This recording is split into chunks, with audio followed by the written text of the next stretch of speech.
Hello friends, and welcome to the Freedom Factory. We've got episode 9 here for you. So this is going to be a wee bit of a different episode. It's going to be a bit shorter for a variety of reasons. That's just the way it is pretty much. There is a lot coming up in the weeks ahead for you all. So, don't be disappointed. And we've certainly got a good show for you this evening. So first of all, we're going to have a look at the ongoing crackdown on misinformation. It's certainly gaining some momentum, shall we say. After that, we're going to have a look at Maureen Pugh, MP, a National MP, who has got a bill before the Parliament on further restrictions to freedom camping. After that, we're going to have an update on Lee Williams, who this week got trespassed from the press building as a result of going and trying to talk to them last weekend. So after that, we're going to have a quick look at Groundswell NZ, who are organising a nationwide protest, and that's coming up on Friday the 16th. So I know you're all going to be looking forward to attending that one.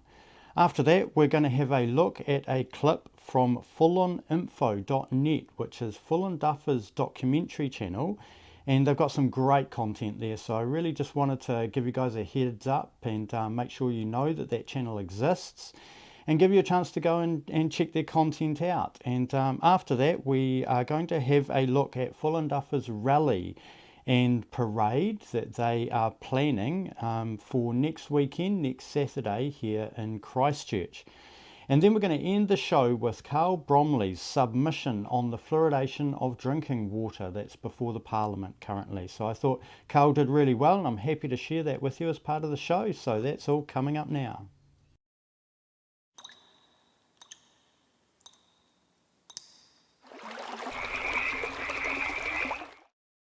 So now we're going to have a look at the ongoing crackdown on misinformation.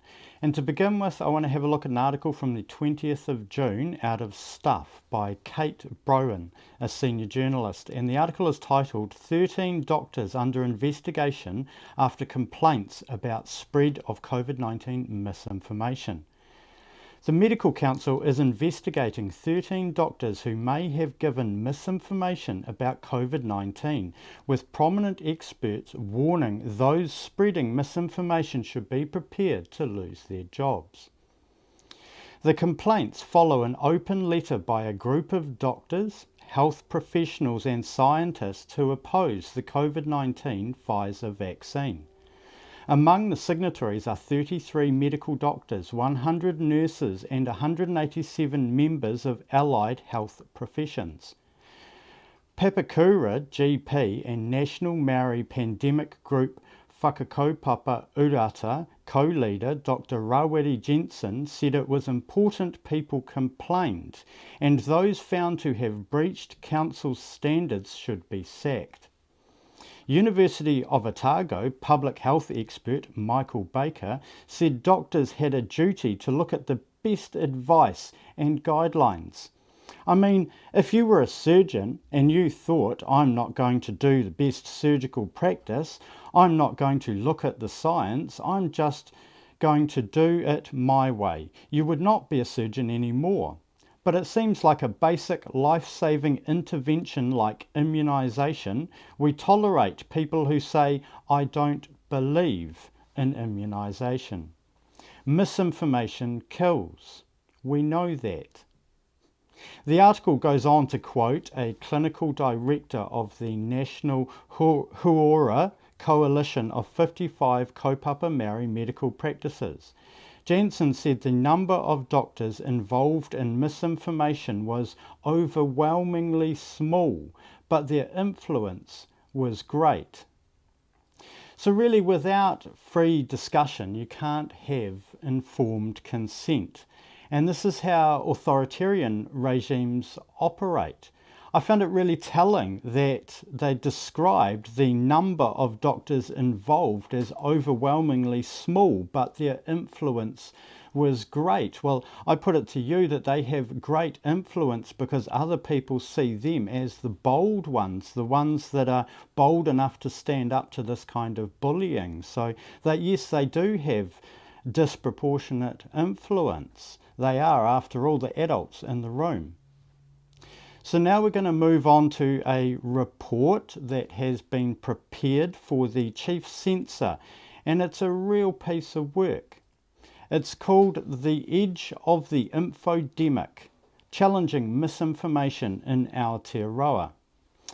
Now really, I was originally planning to do a large read through this and pick it apart, but it is so subjective that it's quite difficult to cover it. So I'm just going to read you a couple of clips out of it now. So we have seen this play out around the world and here in New Zealand. Many of us will have read articles online, seen posts, or had conversations that seem completely at odds with what we know about the virus. Claims that COVID-19 is no more dangerous than the common flu, or even that it is a hoax. Some of us will have seen these theories migrate from digital to physical forms, such as troubling flyers in our letterboxes. Now, it's bizarre, really, that they would say that it's at odds with what we know about the virus. But if you're going to have a closed mind and dismiss any incoming information as misinformation, you don't know anything about the virus. It's quite bizarre, really. So this report was prepared by Henry Talbot, Nusaba Alali, and the research team at the Classification Office. The acknowledgements include a range of researchers, experts and government agencies, and most notably the team at Te Puna Matatini, with a special thank you to Kate Hanna for her support and advice throughout the research process. So you may recall in my last report dealing with the Office of the Censor, that was in episode 3, that I reached out to the censor in an attempt to clarify his comments, and I received a response that cited an opinion piece by Kate Hanna as a fact-based article in support of his comments.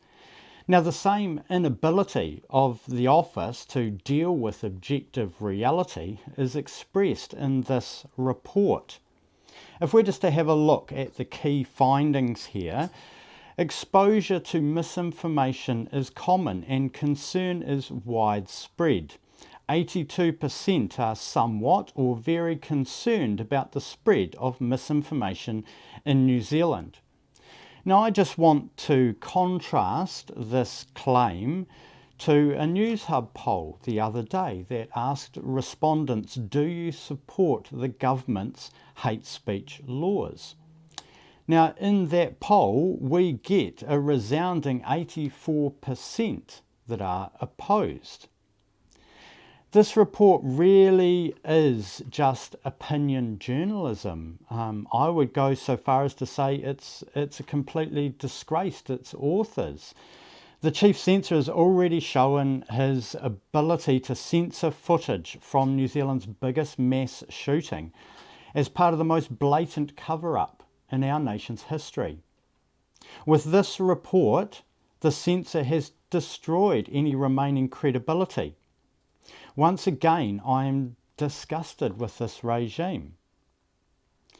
In this report, the term misinformation is used in a broad sense to refer to news or information that is false or misleading, regardless of whether there is an intention to deceive.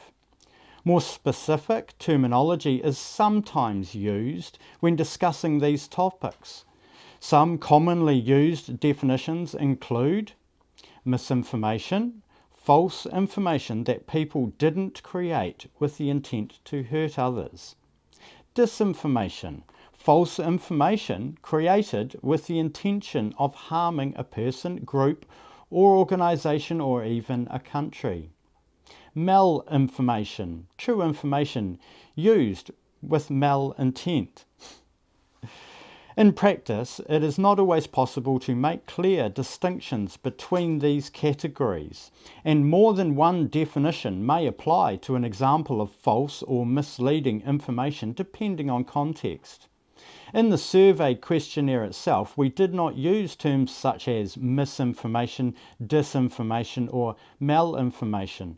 Rather, we asked participants about false or misleading news and information. This ensures the meaning was simple and clear, broadly applicable. The challenge with any research in this area is that the findings often rely on participants' subjective opinions about whether information is false or misleading based on their own knowledge, attitudes, or beliefs.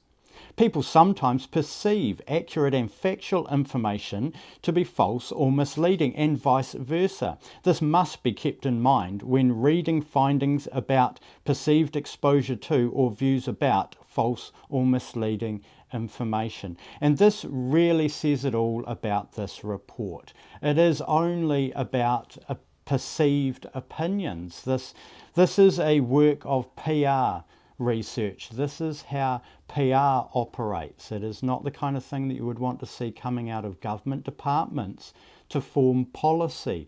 There is simply no factual basis in this report whatsoever. It is literally an opinion poll run by Colmar Brunton, just like any tabloid publication would do. So I'm pretty disgusted, quite frankly. On with the show. Thanks guys for watching, and on to the next segment, eh? So now we're going to have a look at a Facebook post from Maureen Pugh, National MP. And it reads, "Today was my lucky day. My members' bill was drawn from the ballot, so now it gives me the opportunity to tighten up the rules around freedom camping. If it passes, freedom camping is only permitted if you are fully self-contained or within distance of a toilet. It extends the rules to NZTA and Lynn's Land. Sleeper vans, station wagons have been a problem for communities across New Zealand for too long." Well, I really wonder what sort of problem Maureen is referring to. Is it that when you and your rich mates get out of your flash motorhomes, you don't want to see poor people in their station wagons? Restrictions on freedom camping have been a growing problem in this country for quite a long time now. And this is just really a codifying of it. People from disadvantaged communities are being effectively excluded from many destinations around this country. And I've seen a lot of tensions around that over the years. Some people, they only have their cars. They don't have anything else. I mean, are these people now criminally homeless? Is that how it works? Kind of disgusted really with this attitude that's coming from the elite in New Zealand. And we even see that the New Zealand Motor Caravan Association are not sure that their members will meet these strict new containment laws. So it seems freedom and freedom camping is now something only for the rich. So on with the show. If you do mess up somebody's pronouns, all you need to do is correct yourself and apologize. You don't need to fall over yourself saying, "Oh God, I totally love transgender people. I've seen all 4 seasons of Transparent," because no one has seen all 4 seasons of Transparent. Now, I've had people mess up my pronouns before, and to be perfectly honest, I tend to forget about it as soon as it happens, which is why I keep a little notebook around with me so I can write down the names of who did it and when they did it, because you never know when you're going to need a little leverage from time to time. So now we've got a bit of an update on the Lee Williams saga for you. So Camilla Hayman laid a complaint with the police following Lee's visit to their Christchurch office of the press. Really, this is ridiculous. Stuff has published slander on Lee and they didn't give him a chance to respond. So Lee has gone in to see them to ask for an interview, which is really his right to get a chance to input into this article about him. And at the time, nobody asked us to leave the premises, nobody asked us to modify our behaviour or made any kind of complaint. And she's turned around and rung up the police following the visit. So I think it's quite pathetic, really, tell the truth. And you guys should give Lee an interview. You should give him a chance to put his case across, because you're really just slandering him. And it's quite disgraceful behaviour. We also see in another development with Lee, the Cross the Rubicon YouTube channel is back up. And currently I'm told that Lee is unable to post, so we'll see what happens with that. But the Cross the Rubicon channel is back up on YouTube, so interesting development there. On with the show.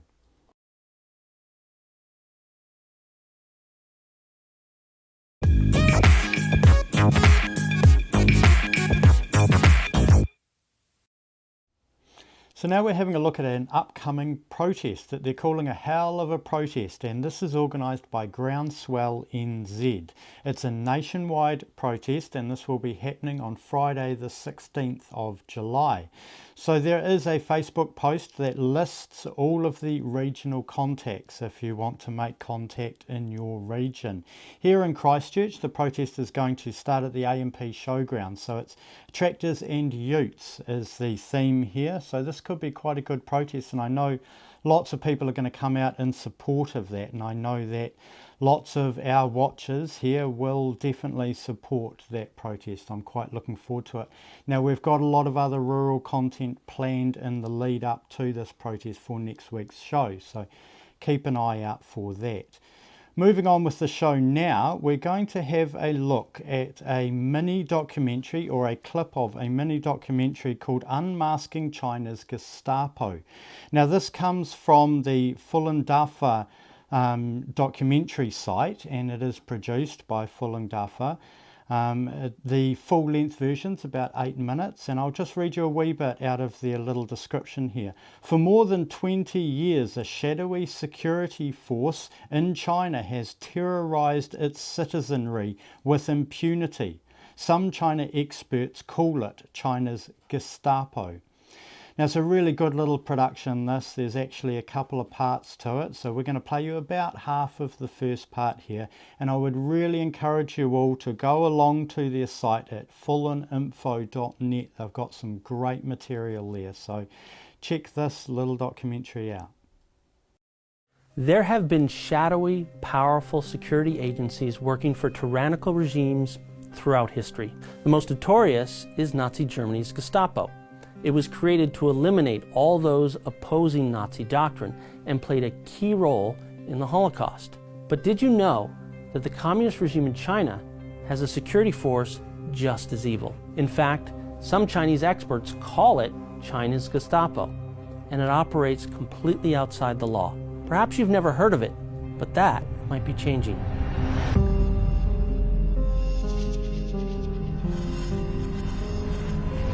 When the U.S. State Department submitted its 2020 International Religious Freedom Report to Congress, Secretary of State Anthony Blinken also announced sanctions against one Chinese official. His name is Yu Hui.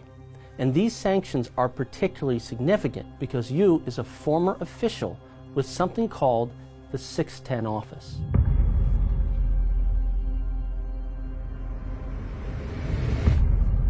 The 610 office is an extra-legal security force of the Chinese Communist regime. It was established with the sole purpose to persecute and completely eliminate the spiritual practice called Falun Gong. At the time of its creation, up to 100 million Chinese were practicing or learning Falun Gong. This persecution was purely a political move, a power grab, by former CCP leader Jiang Zemin. It had no basis in the rule of law. In fact, many in the police and legal system at the time were practicing or sympathetic to Falun Gong. Therefore, Jiang needed a new chain of command to carry out this massive political task. And so, he created the 610 office to be the core of this new chain of command. It stood outside of the state's legal framework and was granted virtually unlimited powers. In fact, Jiang ordered the 610 office to use any means necessary and authorized them to classify any Falun Gong person killed from torture as a suicide. And keep in mind, these are the marching orders against 100 million people.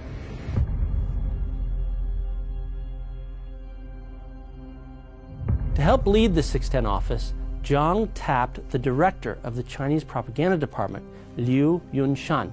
As we have learned from history, before a tyrannical regime targets any group for physical elimination, they have to change the sentiment of a society towards that group via propaganda and dehumanization. The Chinese state-run media, under the direction of the 610 office, became the cornerstone of the persecution. It launched a nationwide propaganda campaign spreading blatant falsehoods and fabrications about Falun Gong. It demonized and incited hatred against anyone who practiced.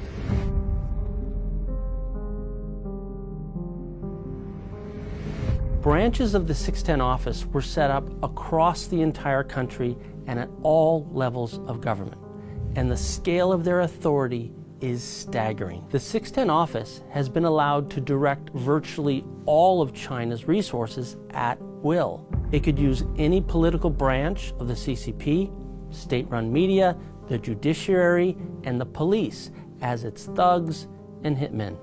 For example, in the northeastern city of Tianjin, the 610 office had employed 50 to 60 staff inside the city public security bureau, but this staff could command the city's entire 30,000 strong police force, according to one of the city's former 610 operatives, Mr. Hao Fengjun, who defected in 2005. And that's just one bureau in one city.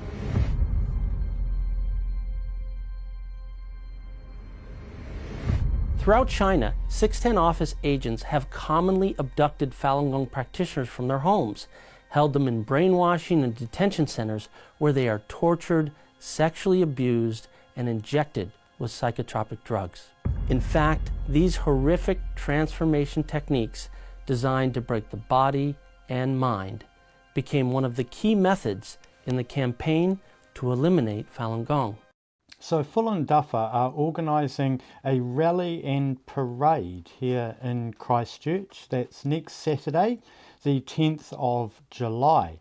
And we have here their itinerary, so it's quite a lot planned. They're going to parade from the bridge to the square and back again with speeches at both ends. So this is a great opportunity for us to come out and support the free Chinese people. So freedom-loving New Zealanders can come out in support of freedom-loving Chinese, and we will certainly be there.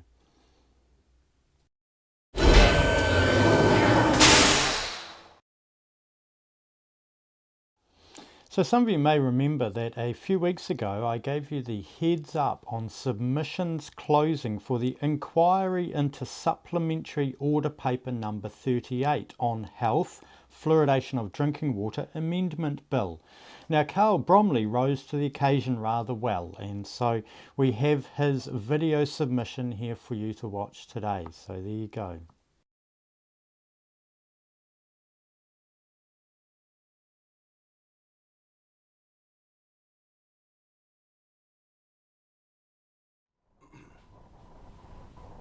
Just making sure you can hear us and see us okay, Carl. I can hear you now. Can you hear me okay? Yeah, wonderful. Would you like to use your video?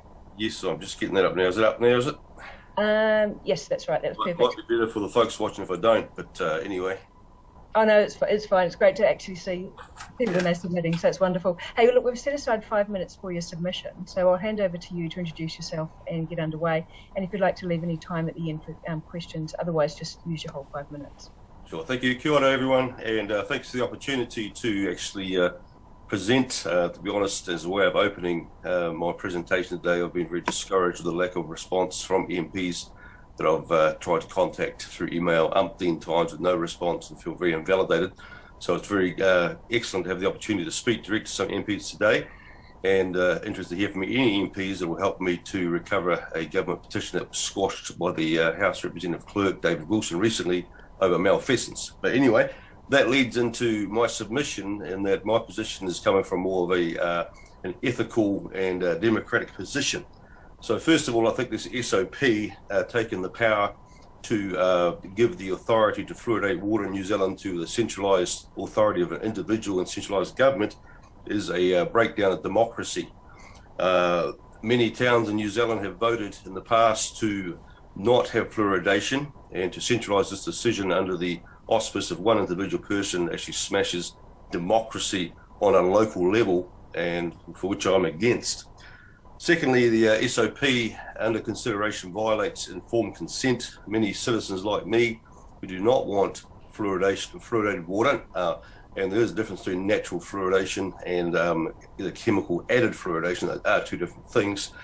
People like myself who do not want fluoridated water actually have no choice under this SOP, that we will be forced and coerced to drink fluoridated water, otherwise needing to spend our own money and expenses to try to find an alternative to access water that is unfluoridated as well.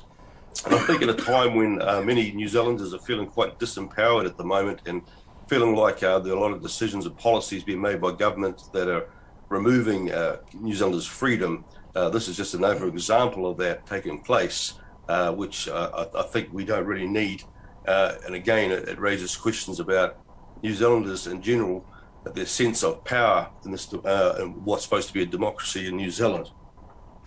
Thirdly, the SOP with other regulations is really a violation of the natural right of any creature to access a fundamental, vital element of human life. Personally, I feel like it's quite deplorable that we'd even entertain this notion that a centralised government would make a decision on behalf of all the human beings in New Zealand to add to chemicals to something that is a vital life principle, water. So I'm against that for that reason. New Zealanders ought to have the right to be able to access the vital principle of water without any additional chemicals being added to that. So I think there's a real issue here around human rights for all human beings in this country. Fourthly, from a socialistic perspective, this SOP promotes individual and whānau irresponsibility. Once again, a policy that takes away the responsibility of individuals and family and whānau to be independent and responsible for themselves, and given this responsibility to the state. My fear is that this kind of policy, along with other policies in government at the moment, work towards more of an ideology that is more of a socialist Marxist ideology that uses mechanisms such as collectivism rather than promoting a free and democratic state that we've enjoyed in New Zealand to date. So I'm against this SOP for those reasons, and the more philosophical and ideological reasons. I do believe that overall the government would do well to not pass this SOP and to support democracy by giving local regions and local towns the ability to decide whether or not they want fluoridation or not.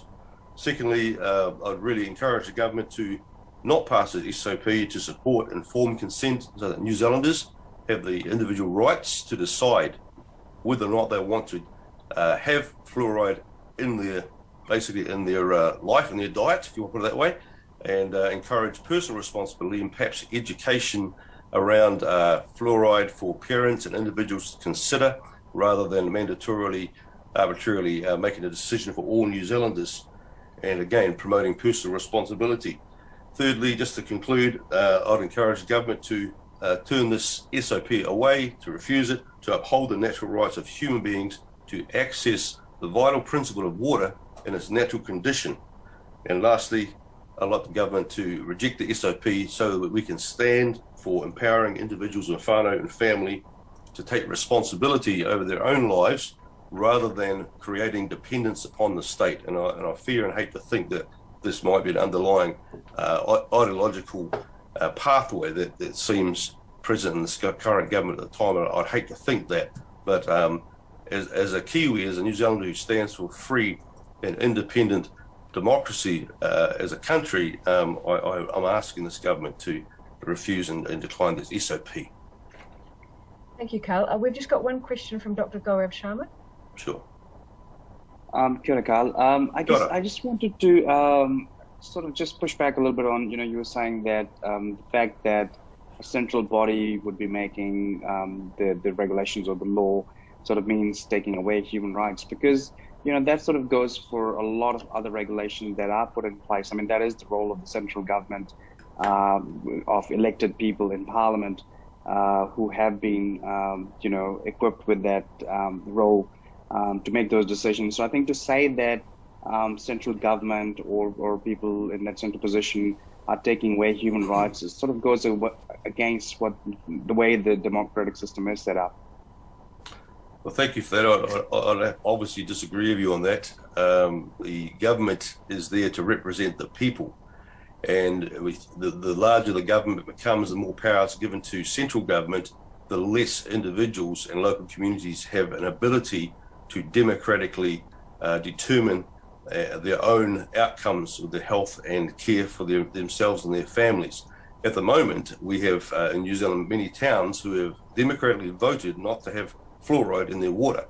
Now, if the decision becomes centralised, you can see very evidently that these communities are going to be completely invalidated, and people will be the democratic right to self-determination for whether or not they want fluoride in their water will be completely removed. So I don't believe democracy is about electing a bunch of people to government who then just have complete and utter power to do what they want with the lives of New Zealanders. I think that is moving more towards a socialist and Marxist ideology rather than a democracy of a free world where individual citizens have more clear and direct ability to challenge the decisions of government. Thank you very much, Carl. We are at time, but thank you for making your submission. Thank you very much.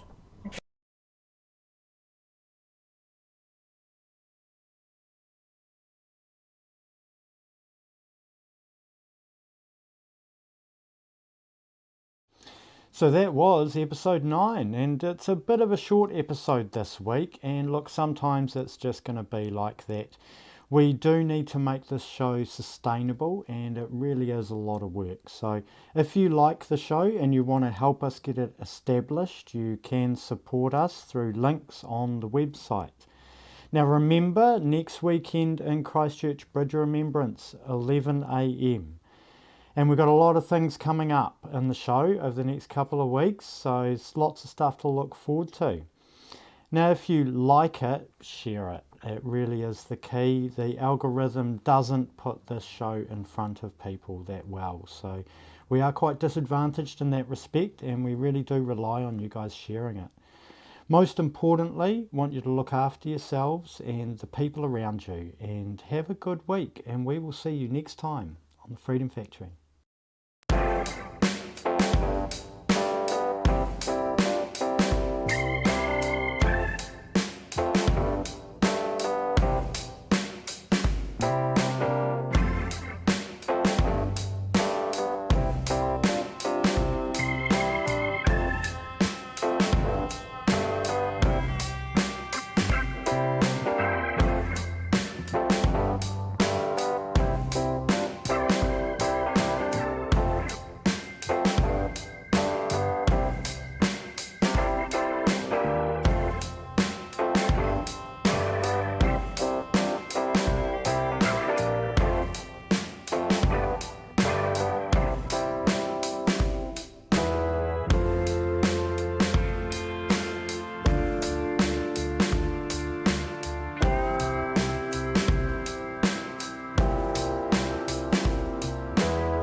you.